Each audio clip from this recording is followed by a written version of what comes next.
Salam, hər vaxtınız xeyir olsun, əziz izləyicilərim. Qaynana Gəlin kanalına xoş gəlmisiniz. Bugün sizinlə birlikdə çox sevilən, klassik və dadlı bir salat hazırlayırıq, mimoza salatı.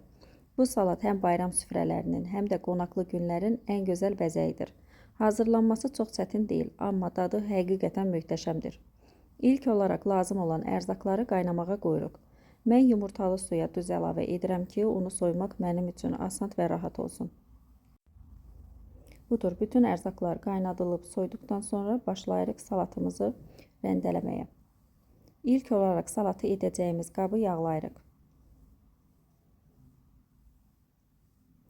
Əvvəlcə kartofu rəndələyirəm və alt qat kimi yerləşdirirəm. Üzərinə isə duz, istiot və mayonez əlavə edirəm.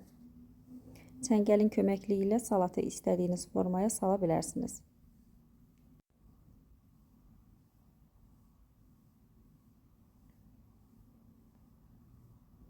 Hər qatın arasına az-az mayonez əlavə edirəm ki, salat quru olmasın və hər tikəsi yumşaq olsun.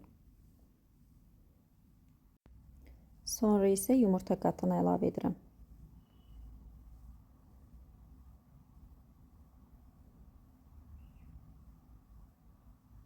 Eyni qayda olaraq çəngəlin köməkliyi ilə salatımızı formaya salıb, daha sonra isə zövqə görə duz, istot, mayonez əlavə edirik.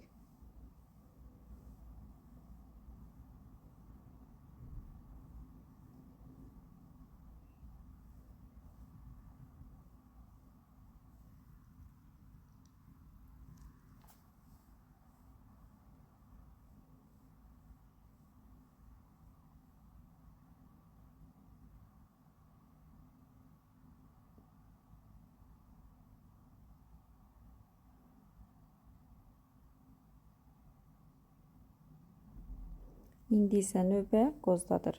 Qozu isə əvvəlcədən rəndədən keçirdib hazırlamışdım.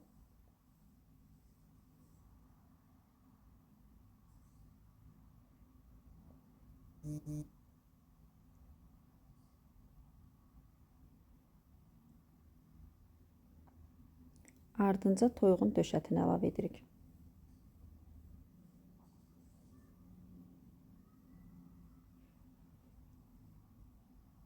Sonra isə kök əlavə edirik. Kök həm dadı, həm də görünüşü ilə salatımıza xüsusi gözəllik qatır.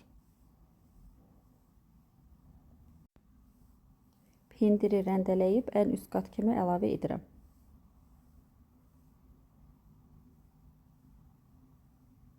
Bu salat həm dadlıdır, həm də görünüşü ilə süfrəyə xüsusi gözəllik verir. Hazır mimoza salatını biraz soyuducuda saxlasanız daha dadlı olacaq. Qatlar bir-birinə daha yaxşı qarışacaq.